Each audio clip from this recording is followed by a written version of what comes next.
So how does a person take just an elective college course in karate and end up one of the most prominent figures in karate today? Well, we're going to find out as we talk with the guy who's going to get it done, Mr. Brody Burns, today on Black Belt Life. And we have with us Mr. Brody Burns. Welcome, sir. Thanks, Darren. Good to see you. Good to see you too. Yes. So we have a superstar here, folks. I don't know, if everybody knows you, but let's face it. You are a very busy person, and it's interesting because a wise man once said, if you need something done, find the busiest person you can find and they'll get it done. Okay? and that is so true with you, it seems. Because here you are, you run 2 dojos in Texas. You're the Pan American Regional Director for the WIKF, the Chairman of the Board for WIKF USA, and for USA Karate, which, for those that may not be familiar, is the national governing body for karate in the United States under the U.S. Olympic Committee. You're the head Kumite Coach, and you're the director. You're the tournament director. You direct the national championships and the USA Open and all the other events they have, like team trials and all those things, all while having a full-time job as a federal law enforcement officer.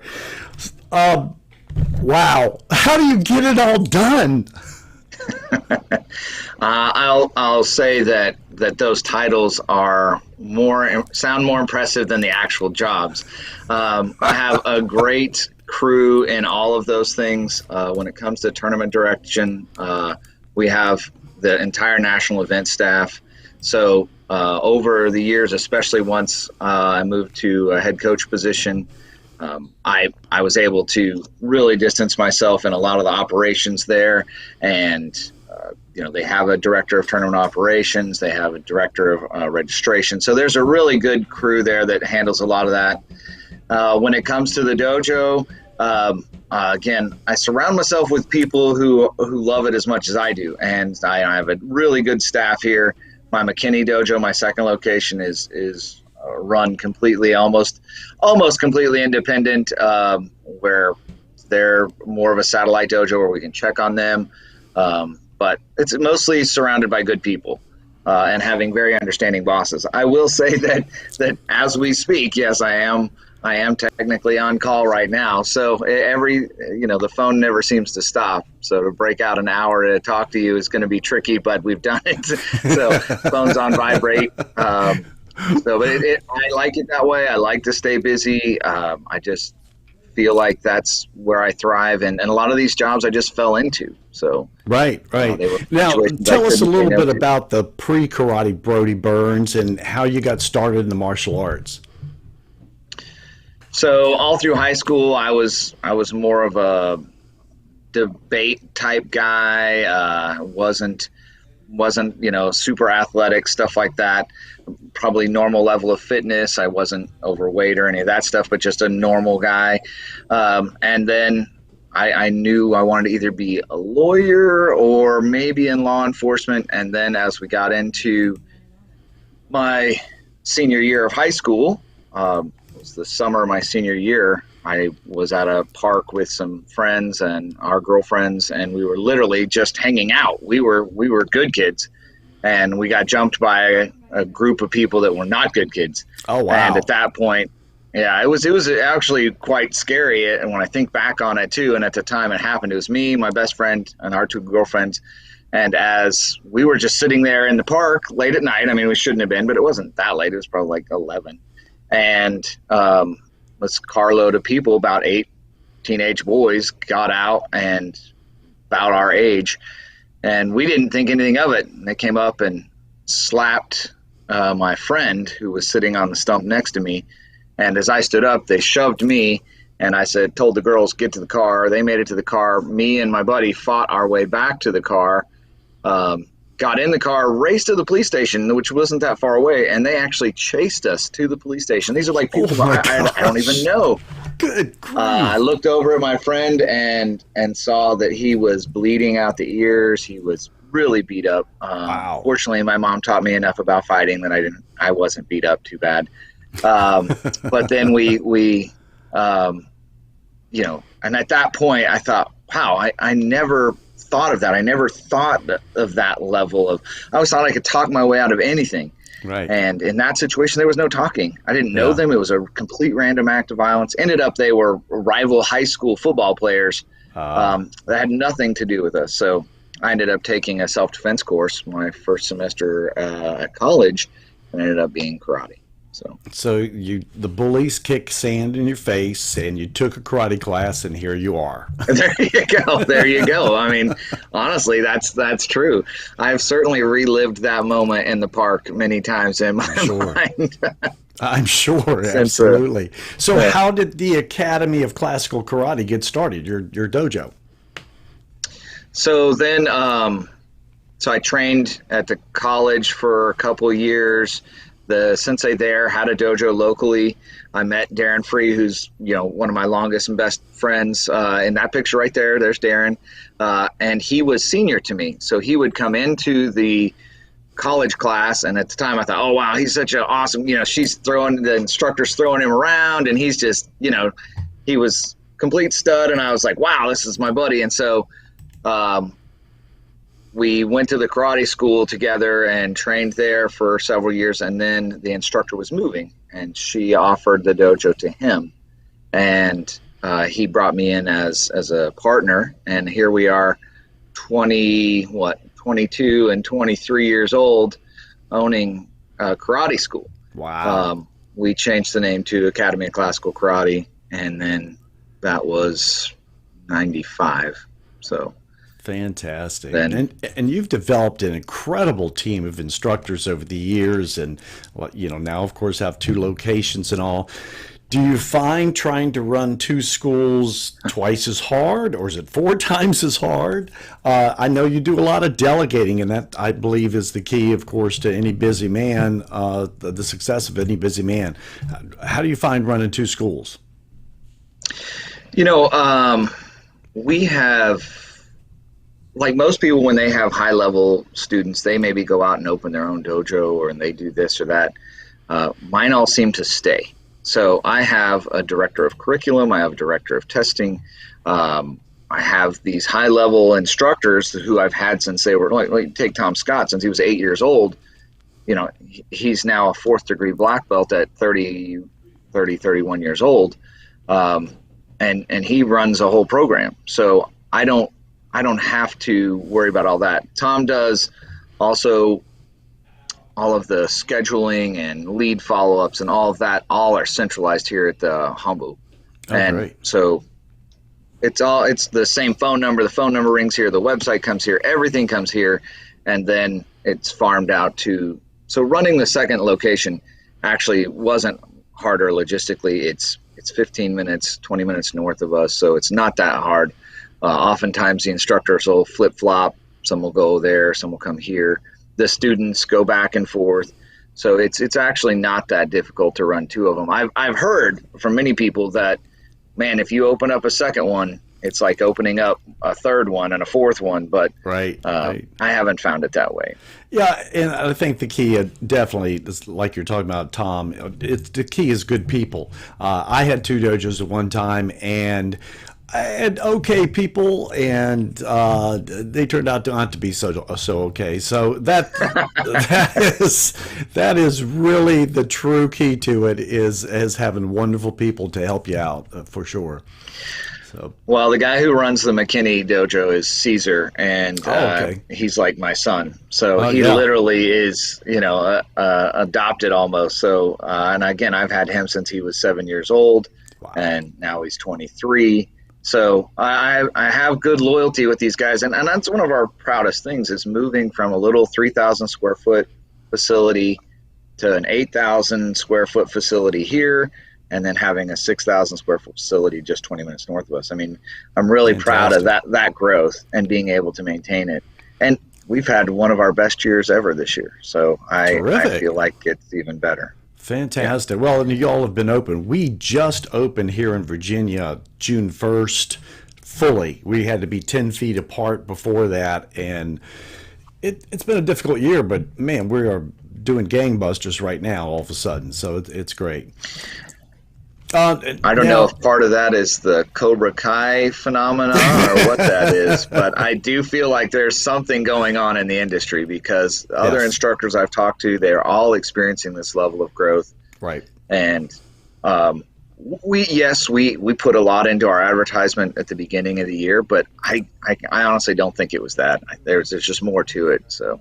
Right. And it's, I think everybody got all cooped up and, they got very cooped up, very tired of being under so many restrictions and all.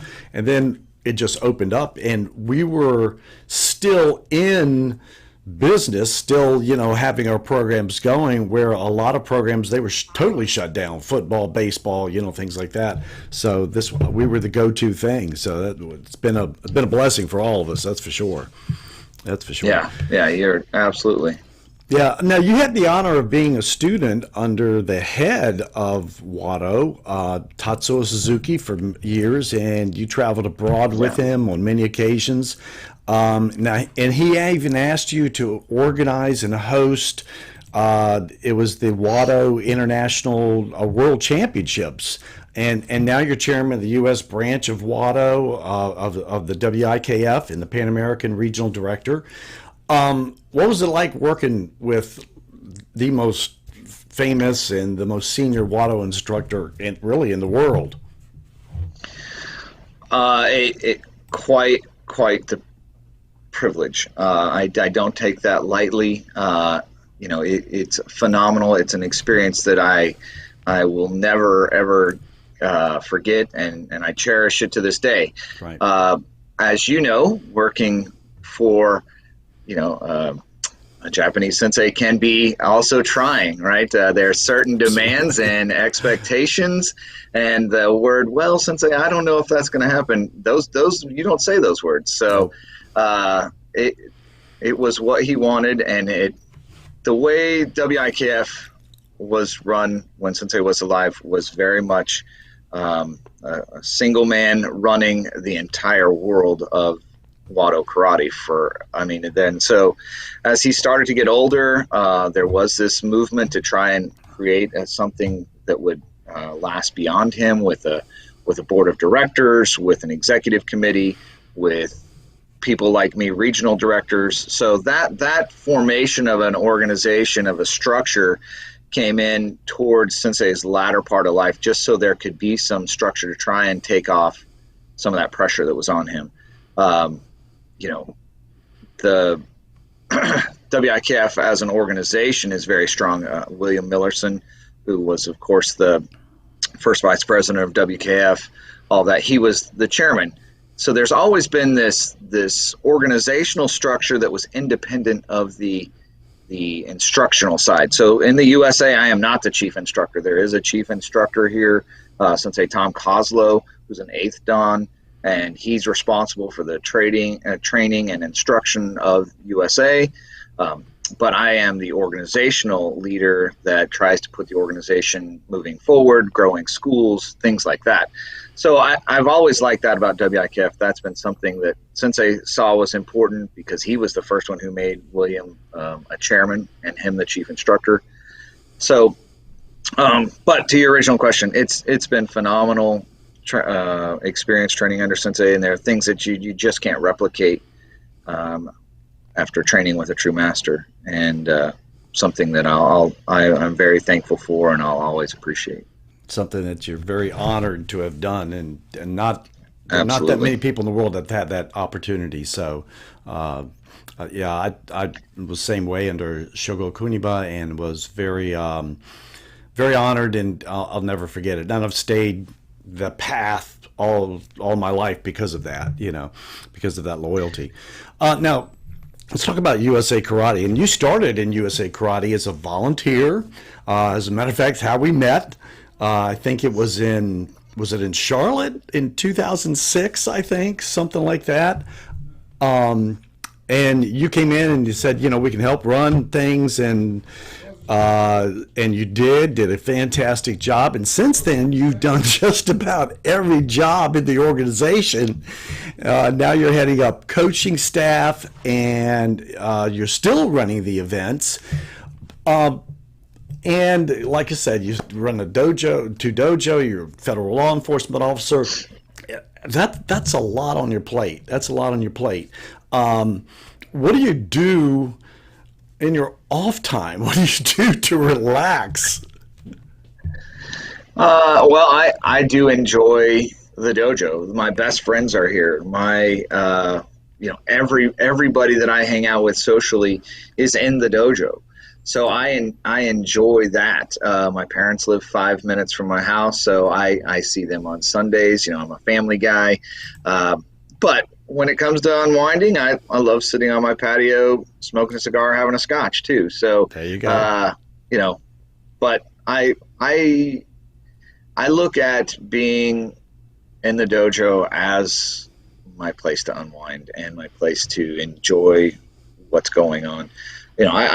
I've done child sex crimes as an investigator. I've worked homicides. I've worked high level narcotic steals. I've done those things that are really the dark side of our society. And when I get to be here where things are positive and good, and what you're trying to do is make the world a better place. I mean, I'm not trying to sound too grandiose, but that's the truth. Right. One of the things we're very proud of here is we better lives through the study of karate. That is our mission statement, and I believe we fulfill that. And when it's here, when I'm here at the dojo, it's just such a positive environment compared to what I'm doing, 40 hours a week at my other job. So I enjoy this side of it. Fantastic. As far as USA Karate goes, when I got started, actually I came from AAU, and I was dissatisfied with the way the national team was being selected, and I wasn't sure how to change it or how to get involved in it. I knew I had one of the best athletes out there, which was Tom Scott at the time, and yet he wasn't making the team. He would beat everybody, but wouldn't be able to go compete at the championship. So I thought, well, this isn't what I wanted. So right. We looked into how it, what else was out there. And so then we went to a tournament. It was actually Farima Madani who pulled me from underneath the line and said, go back to staging and help them start with staging. And so exactly, I started by lining people up and taking them out to the rings, and then worked my way to staging director, and then from staging director to competition manager, and then to tournament director. Yeah, fantastic. And you've done just a marvelous job. I'm proud of what you've accomplished, and very happy for you. And I really, really look forward to some of the other things that are coming up, which I have just heard an inkling that you may be the head coach for the Olympics. Well, I am coach for the Olympics. I am the head coach for Kumite. They haven't declared a head coach for the team that's traveling, but I am coaching at the Olympics. I will coach Brian and it'll be awesome. I am ecstatic about it. Oh, and I can't imagine how excited you've got to be. That's just got to be awesome. It's not even fully set in yet, I don't think. We've just been dealing with so much in such a short period of time. And I knew it was going to be that way. I knew the timeline. Me and the coaching staff here in Texas have kind of been plotting out how this was going to work anyway, and the timeline. And we knew the continental draw process that would probably allow Brian to get in because of that gold medal from the Pan American Games in Lima. So we knew that this was all going to happen. I just didn't realize it was going to go bang, bang, bang. Right. That we would come out of the Paris qualifier and immediately they would name the continental draft people. And I know a lot of people have no idea how the Olympic selection process was because it's convoluted and it was not the simplest.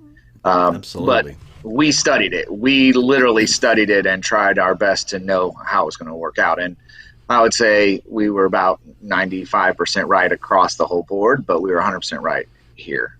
Yeah. So, And you went to the Olympic qualifier in Paris, and you came home with not one but three athletes now who have qualified to compete in the Summer Olympic Games. That is just unbelievable. It's awesome. And let's talk about them a little bit.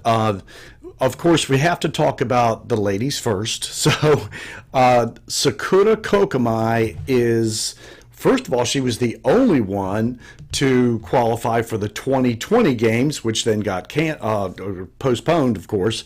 And wow, what an amazing young lady she has become.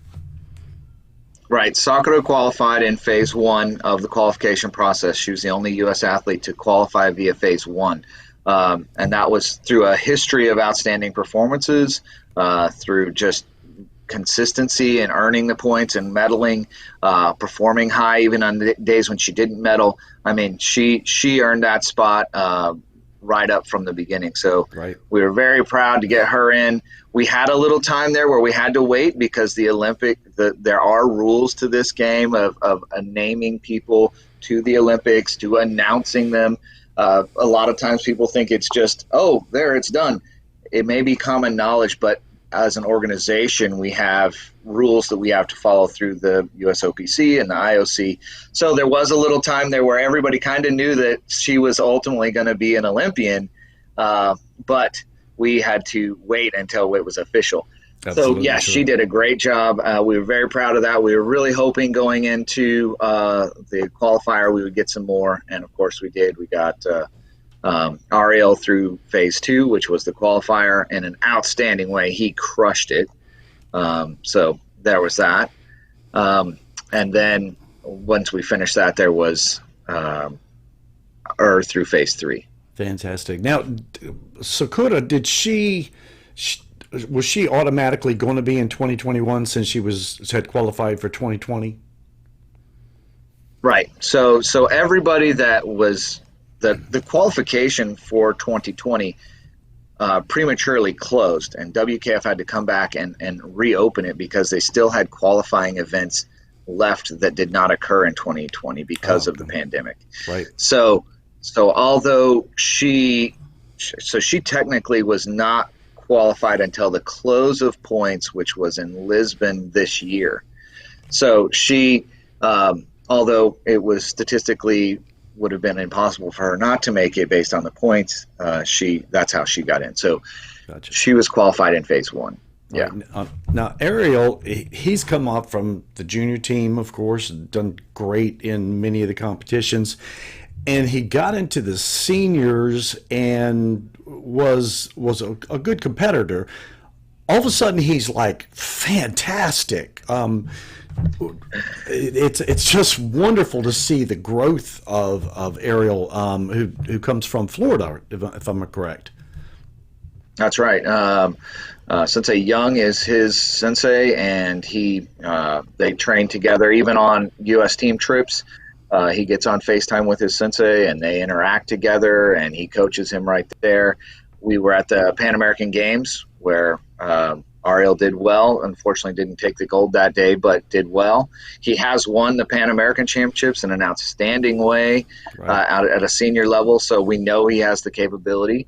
And then the performance that he did in Paris at the Olympic qualifier is one that should give the entire country hope for a serious medal at the Olympics.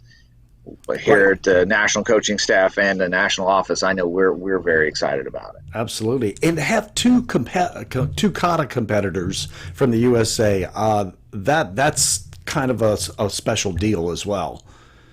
Because kata has not always been the strongest part for the USA. Right. It's kind of a different qualification, not a different qualification, but it is a different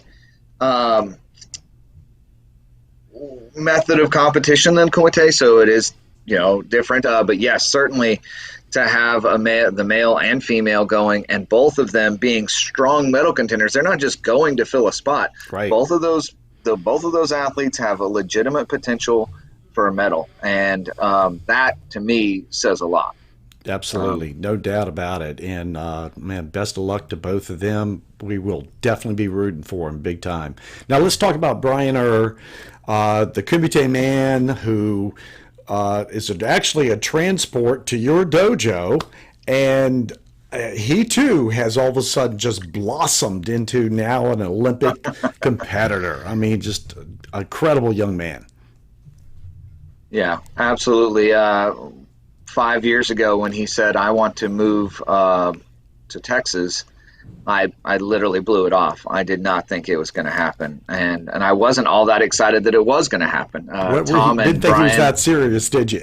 yeah, and Tom and Brian have been competitors since they were juniors.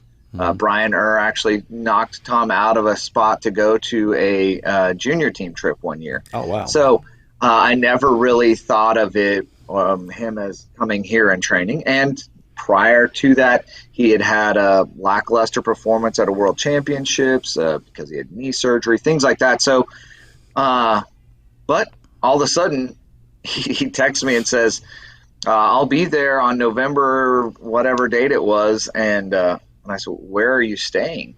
Where are you going to stay?" "Oh, I'll just stay in my car in front of the dojo until I figure something out." I was like, "Okay, no, you're not doing that." So I actually worked hard, found him an apartment to stay in, and I will say that guy is phenomenal. He took to the dojo. He knows every one of these kids' names. He teaches in my kids' classes. He was a Wado Kai black belt before. Oh, okay. And so he transitioned though and took our Wado International WIKF black belt exam here, and he had to train and study and went through the whole process. So I mean, he is immersed in this dojo. The families here love him. It is not that he's just here to train in sport. He came here to really train and get serious about it, and it's been great. And that's on a personal level. From Right. he's also a good friend. We hang out. I enjoy him. As a athlete, he won the Pan American Championships. He hadn't done that prior to coming here. He won a Pan American Games gold, which is ultimately ended up being his ticket into the Olympics. He's beaten 4 world champions in last year alone.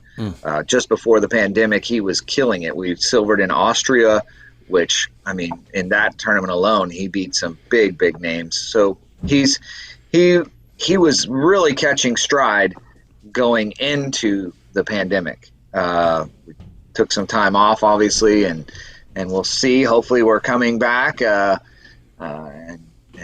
he's had some great practices. Of course, he trains with Tom Scott and Brian Hilliard, and I have a really good group, a cadre of fighters here that keep them all going. Yeah. So right.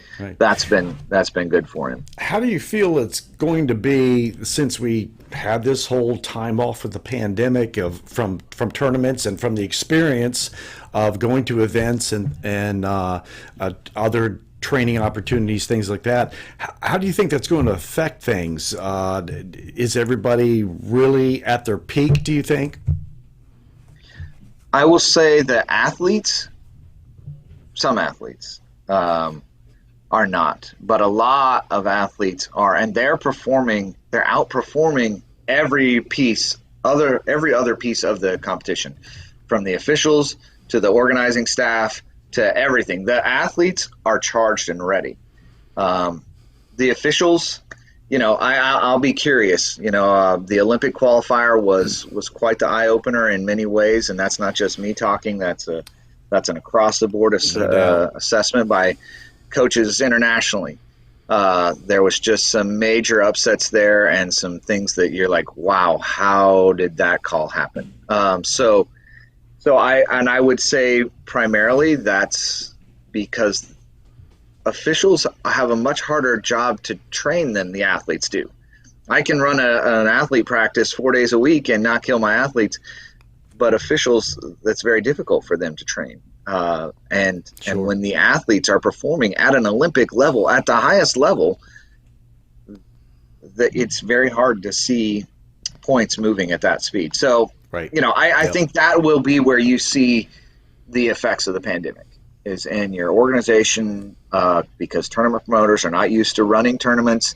They're also trying to mitigate COVID and handling all of these other things that they're not used to handling. the officials are trying to catch up, but the athletes, they've been training. Yeah. We were able to keep training here in what I would consider a bubble, but not a true bubble, in that Tom, Brian, and Brian were able to lock down and say, okay, we're not going to go do some of those things because we're going to stay training with each other. And they were able to stay training almost the entire time. That's a great point. And I guess the Olympic event coordinators, they need you to run the event. Who else? I don't know. Who would do a better job?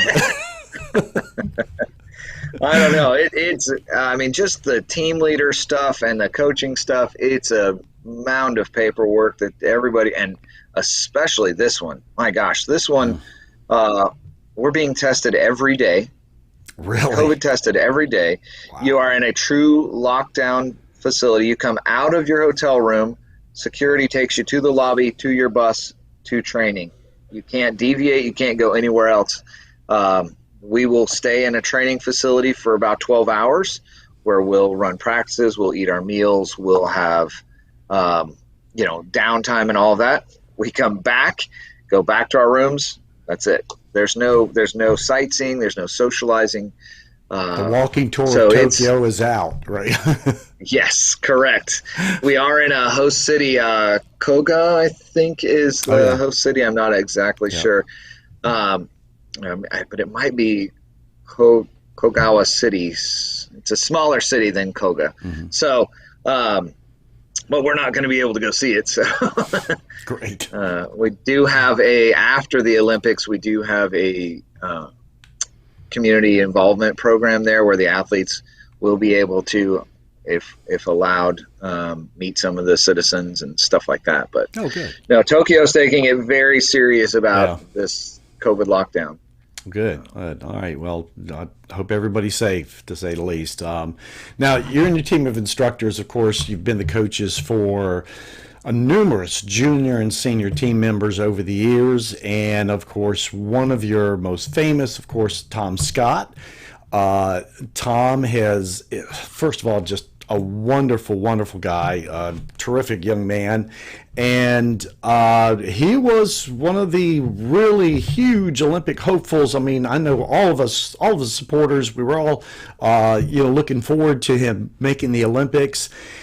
And I know we were all very disappointed at the kick that was seen around the world that missed the points. And how are you and Tom handling that loss that you worked so hard for over so many years now? I would say day by day. Oh, yeah. He's a better man than me, I'll tell you, because I was livid. I was so disappointed, so frustrated, and within hours, he was forgiving and understanding and ready to. Literally that night, he asked me, "How can I help Brian get a gold at the Olympics?" Oh, wow. So gosh, that's the type of guy he is, wow. And truly hurt to his core, I'm sure, but he's a good man, and he'll get through it. And I know he's impacted a lot of people in my dojo and outside. Right. The letters, the emails, the messages he gets on Facebook. I just can't believe the outpouring of people across the country, across the world for this guy. And so it's been a challenge. He will be in Tokyo. He is going as Brian's training partner. Great. So he will be there. He is also the first alternate across the category. So should there be a injury, a doping violation, a COVID test, anything, then Tom will be the one who goes in. Well, that's good to know. And he's ready for that. He will be ready for that. He's training today. So it'll be an interesting experience having him there, me there, Brian there, but all in these kind of different roles. I mean, Right. I think there's no secret that, and Tom knows that he was expected to go. Right, Um, right. Well, so and he's done so many firsts really for karate. It's been like a statesman for it. He was on and so many firsts. Men's Health and Fitness magazine, numerous interviews on TV and things like that. He's really been a statesman for karate. yeah, he is the most winning U.S. male athlete with 2 gold and a silver from the Pan Am Games, 6 Pan American Championship titles, and 5th at the World Championships, 7th at the World Championships. He's been ranked #1 in the world for 4 years running. I mean, prior to the start of the Olympic cycle. So I mean, it's just he has done a lot of things, and yet there's still that taste for more. He wants more. He wants more. So That's great, yeah. man. I wish the best for him and for you both. Now, let's get back to Brody. So, who would you say are 3 people who've been like the most influential in your life, in your career here? I can easily put them across different categories. I would say one of them was my first deputy chief as a police officer. He literally taught me how to be a good investigator, how to how to take policing seriously and how to do it right. I worked a very, very rough neighborhood, and I learned a lot about myself and how things worked that way.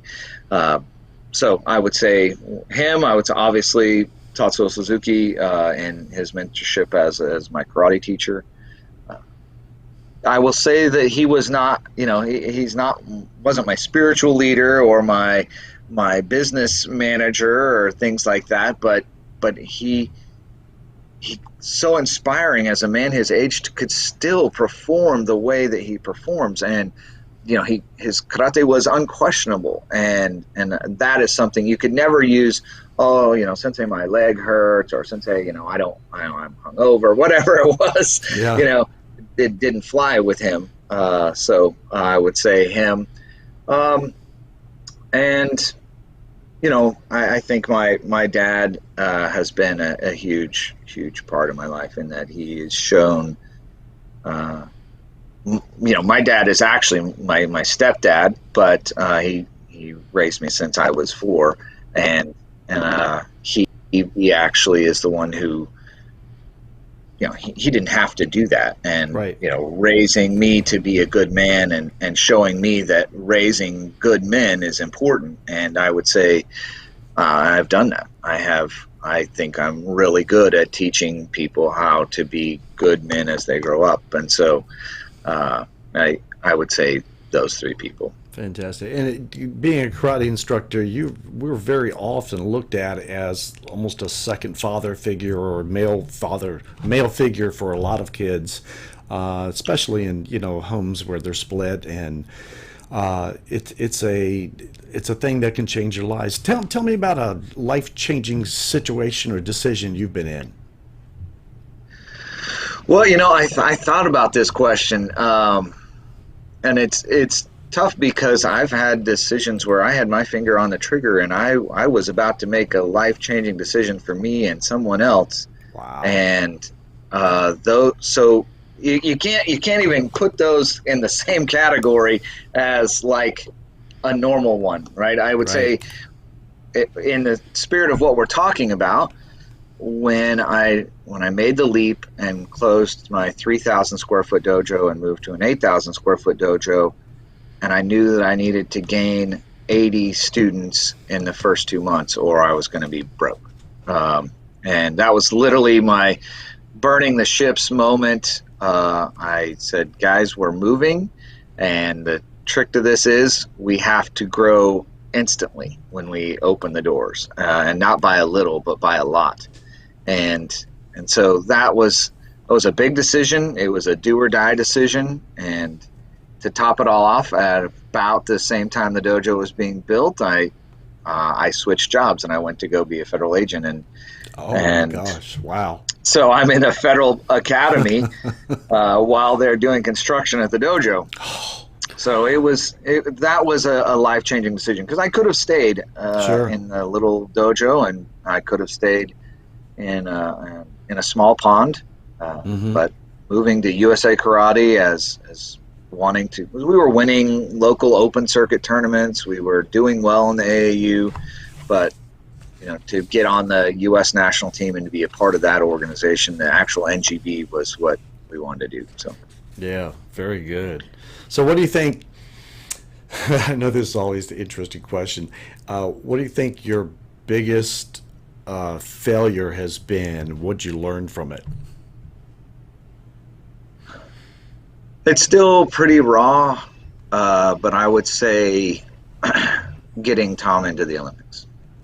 That was a goal that not only Tom Scott had, but that I had for him as his coach and as his mentor and as somebody that's important in his life. It was a goal that this dojo had for him. It was just a huge thing. And so when something like that doesn't happen, as the leader of the pack here, as the one coordinating the training, as the one pushing the buttons, so to speak, I have to take ownership of that, and I will take that. And it wasn't for lack of Tom's technical abilities. It wasn't because he wasn't conditioned. His strength and conditioning coach is the best in the country, if you ask me. So it's I would say that's probably the biggest failure. And what have I learned from it is that maybe I put too much on it. Maybe I put too much emphasis there, and I need to pull back and look at perspective. I'm not sure yet. I'm still processing what to take away from that, because I could be totally metaphysical or whatever and get really into my head and start thinking, oh well, it's just a tournament, but it wasn't that. It's so much more than that. Yep. And what to process out of that, and what changes to make, because I'm not done coaching. Tom's not done competing. I'm not done making champions. So there's going to have to be lessons taken out of it. Gotcha. What do you think is your greatest accomplishment so far? Oof.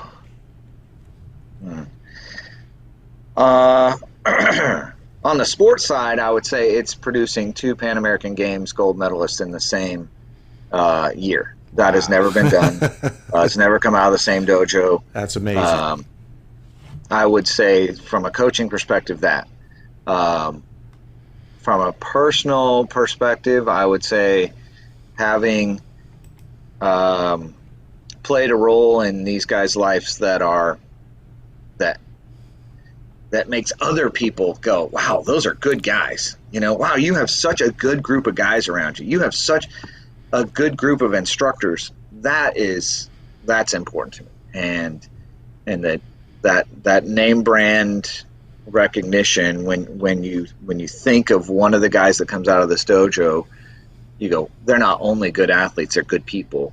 That's important.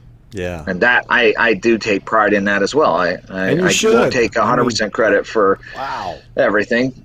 Tom's got great parents. Brian Urs had a great history. Caesar's got a great mom involved, but it's I definitely played a part.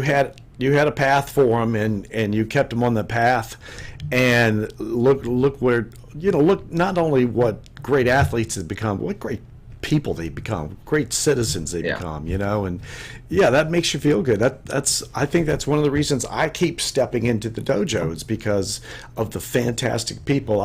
I had a guy at a restaurant. I was just standing in line. A guy yells from across the room, "Sensei!" And he comes running up to me, and I'm like, "Who are you?" And he said, "I was your student when I was 10 years old." This guy was like 30, and he said, I just want to say thank you. He says, you changed my life. I'm a lawyer now. I'm this, I'm that, and all this stuff. And a lot of it's because of you. I was like, wow.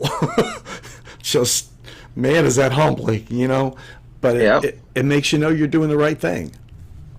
Yeah. It really does. Sometimes we don't know the impact we have until years later. We don't see it. And then a student comes up or somebody says something to you that you said to them years ago, and they say, when you said that to me, it changed me, or it made me think about this differently. Mm-hmm.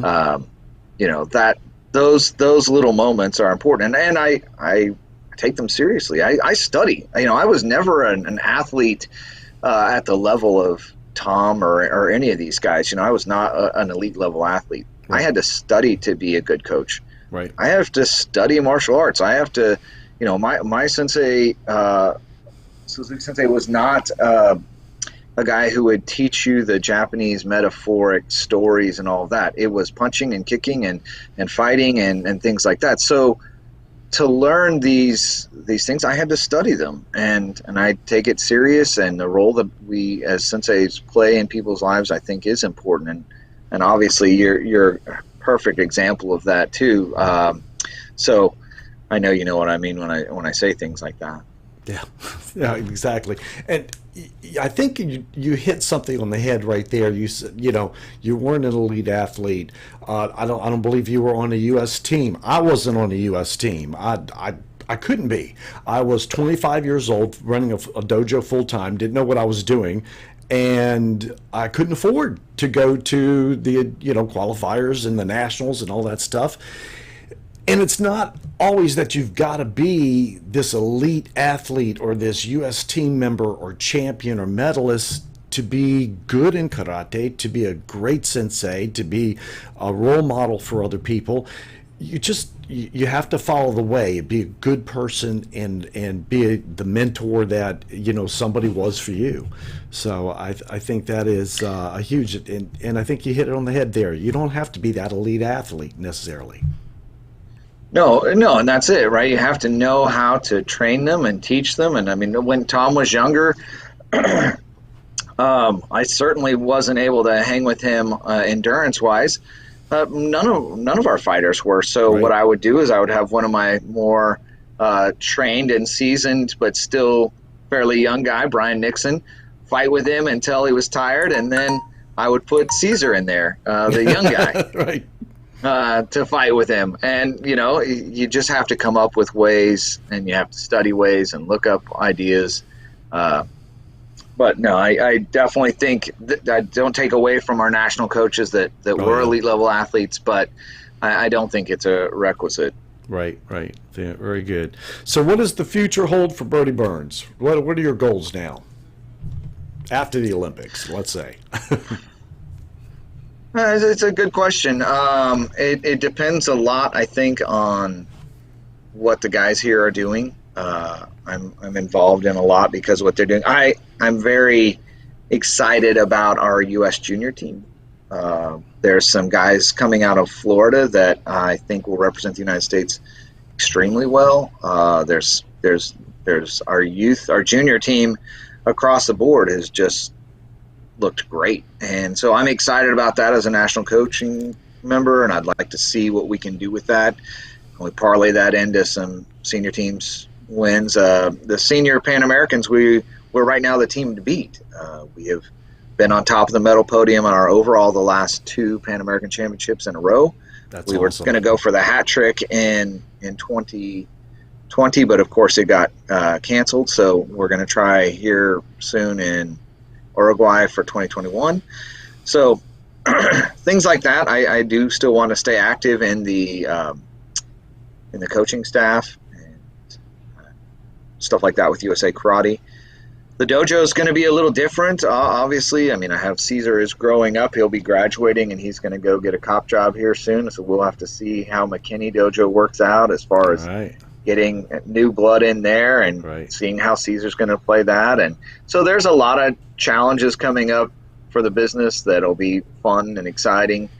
And then what's going to happen as my superstars get older. Tom Scott, I'm sure, is looking at having a family soon. Brian has a serious girlfriend, so there's a lot of things that may change that impact my level of involvement as well. But as of right now, both those guys are steady on. They want to go fight in the World Games in Alabama next year, and we have the World Championships in Dubai this year. So we have goals to get and things to do. Fantastic. Well, Brody, I did hear your phone ringing. I so appreciate your time today, and I've enjoyed this. This has been a great conversation, and I found out some things I didn't know about you. So, and I'm sure our viewers did too. Where can our viewers find out more information or get in contact with you? There's your webpage, by the way. Yeah, perfect. Our webpage, planodojo.com, has information about us specifically, about the dojo, the plans. That phone number right there, that 972-424-8870, that number rings to me, Tom Scott, and Caesar. So if you ever want to just, hey, I want to talk to Tom, just call that number, because 9 times out of 10, he'll pick it up. That's a business number. It's so funny. People will call and say, yeah, I want to talk to Tom. And he's like, speaking. And like, what? Oh, my gosh. It's the Tom Scott. Yeah, they can't believe. We get some crazy phone calls here. I get people. A guy called the other day saying he was Luigi Busa. And I was like, I don't think this is Luigi Busa. Tom and Luigi do actually message each other and talk. So it was possible. But, you know, we did have one guy call up one time and go, yeah, I want to talk to Tom Scott. And I said, he's busy. Well, I want to talk to Tom Scott. Yeah, I'm coming there to train. I was like, he's busy. Who is this? It turned out to be Christian Weaver, who's the #1 minus 67 in Guatemala, who did come down and actually live here for 2 years and train with us. But his first interaction on the phone was not the greatest. So, that's funny. You know, sometimes we get people. That's great. That's great. Well, again, thank you so much for your time and for all you do for USA Karate, for your athletes, for your dojo.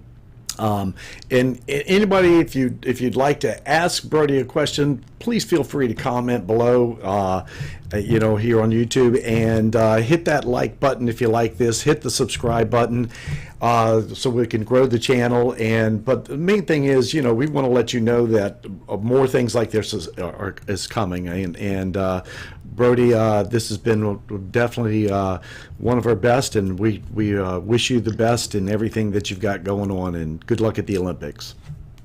Thanks, Darren. This is great stuff. I really like it. I watched your other episodes. Those were awesome. Hopefully you can get some of those athletes on there. I'm sure Tom would love to be on here, so that'd be awesome. Tell him I got him into work, so I got him on the list. Got it. Hey, thanks. I've enjoyed this. Thank you. Appreciate it. Okay, you take care. And we'll see you next week on Black Belt Life.